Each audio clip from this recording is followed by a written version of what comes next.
I mean, I think that we've sort of just been dealing with, like, how do you manage all these expectations where you're thrust back in there? Like, I think it's been a hard thing. Like, last week was exhausting between the Avs losing, the Nuggets getting down 3-1, the Rockies lost that game 22 to 5. I think it was worse than that. I don't even remember. It might have been 25-3, but at that Yeah, point. 25 to 3. And you're just like, and then Von Miller And then Von Miller. breaks his ankle and is out for the season. When it was weird, it's not even like an ankle. It's like his tendon Yeah. jumped to the other side of his leg or something. Ugh. That was, you just sent me a crying meme, and I knew that's what it was about. Yeah, my fantasy football app sends me so many notifications that I don't even register them, but this one like buzzed in a way that I was like, oh, what? And then sure enough. Yeah, I mean, I think that the Broncos, we're recording this on Saturday, play the late game on Monday night in front of no fans at the Broncos Stadium. No fans. No fans. They're going to have fans for Game 3, Tom Brady returning to Denver, Tampa Bay. 5,700 fans. Quinn and I have not been asked to work that game. But it was disappointing. It's hard. I was texting with a friend today because Sutton also had some weird shoulder thing that basically makes it hard to catch ball, like put his hand over his head, which is a bad injury if you're a wide receiver. And I was like, there were 3 guys that you needed to have strong starts: Drew Lock, Sutton, and Von Miller.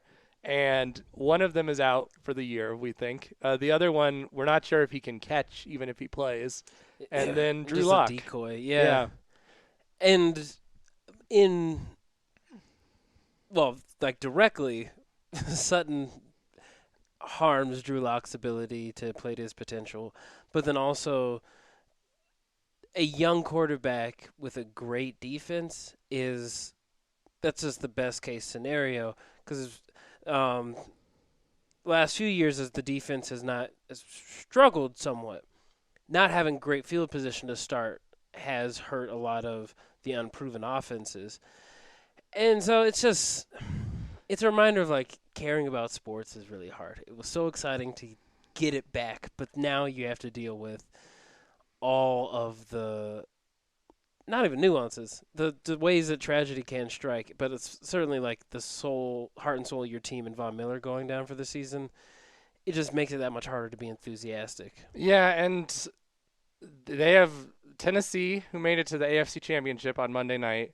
Then they go to Pittsburgh, and then they have Tampa Bay, and they've got to find a way to win one of those 3 games. Like, they can't start 0-3. No. Oh, the hot takes 3 weeks from now if they go down 0-3. Ugh. And they're starting a rookie center who has never seen an NFL preseason snap.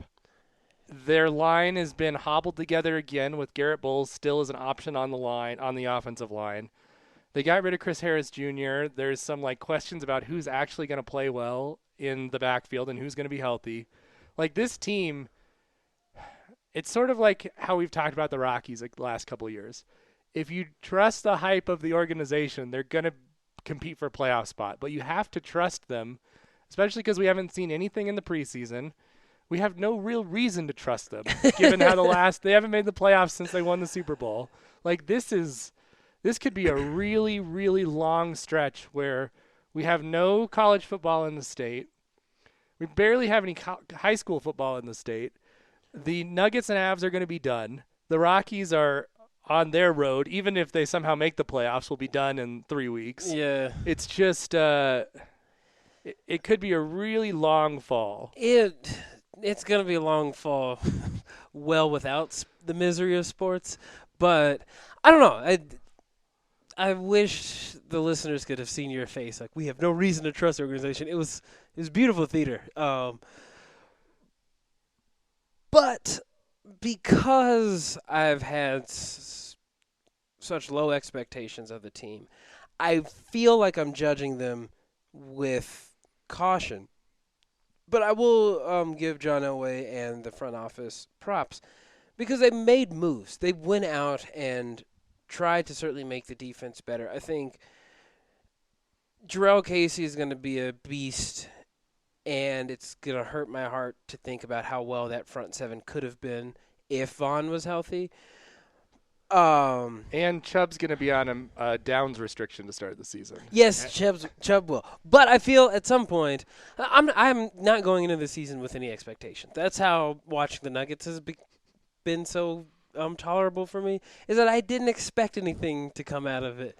Um, but I think the team is they kind of changed the philosophy in drafting. Like they've started going after team captains and high character guys.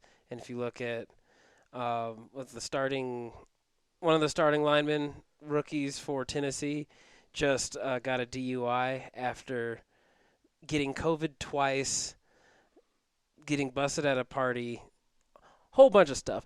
He was their number one pick. He was their number one pick. And our number one pick, they say, is the most pro-ready wide receiver. So there's enough to look at on it as individual players to be excited about this season if you don't expect them to go to the playoffs. I just want to see individually Jerry Jeudy have a good season. Keep Sutton out as long as necessary, but I think with both wide receivers healthy, that's going to be an exciting tandem. And can still hope that Philip Lindsay plays well, even though now he's sharing reps with Melvin Gordon. Individually, there's a lot of players that I can be a fan of for the team, and that's how I can be less than pessimistic or more than pessimistic. Yeah, I mean, basically by the end of the year, we need to know that Drew Lock is the starting quarterback for the next few years. Like that. Yeah. That's like, if nothing else comes out of it, that has to be apparent, because if we're going into the draft next year trying to figure out if we're getting another quarterback, like, it's been a failure. Yeah, I didn't even mention Drew Lock because I have so much blind confidence that he will be good because he's just so damn likable. Like, I'd never rooted for Case Keenum. I sort of rooted for Chad Kelly, but that was for the memes. Drew Lock deserves high praise and expectations. Remember when you thought Brandon Allen was going to be the franchise quarterback? You bring that up so much. I didn't think that he was going to be the franchise quarterback. He just showed me more hope than any of the other players. I'm pretty sure there's a podcast somewhere. I could go back and find the quote where you're like, maybe he's the guy. Maybe he's the guy is the most confidence that we've had. Did I say anything about Joe Flacco? No. No. Trevor Siemian? No. I think there's maybe one podcast where I was really hopeful for Osweiler. What is his first name? Brock. I was going to say Brad. I knew that wasn't right. But I mean, it has been an amazing cast of characters as quarterback. But Drew Lock is the one dude that I want to hope for. So getting to just like not watch the Broncos, but watch Drew Lock, how he handles himself, even like throws a pick. Does he keep his head up? Is he ready to get back in there? Like, those are the small, like, micro things that I'm excited for this season.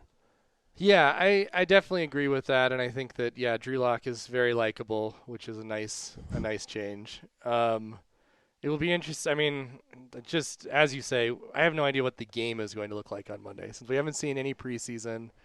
It's just been very weird. I mean, college football, they're canceling games left and right. They are wearing bracelets. Have you seen the bracelets the NFL players are wearing? Like the social distance Yeah, bracelets? so they'll be able to check everyone that they've been around. So we'll see how that works for like tracking the COVID. I wonder when is Baker Mayfield? No, Gardner Minshew like far and away most likely quarterback to be quarantined first. Like, is there anyone even close to Gardner Minshew with Jacksonville that you could see like getting COVID? Well, I mean, he has one. He's a meme. The mustache in Florida. I mean, I love him. I want Jacksonville to actually be. I want him to Tim Tebow the Jacksonville Jaguars this year and like will them to victory because he is so entertaining, but also just not very. Kirk Cousins. Oh yeah. I think Kirk Cousins is the like favorite to get quarantined. But I mean, he's got Minshew has Jacksonville, which I feel is like the Florida of Florida, especially. So your money's good on either of those bets, I feel.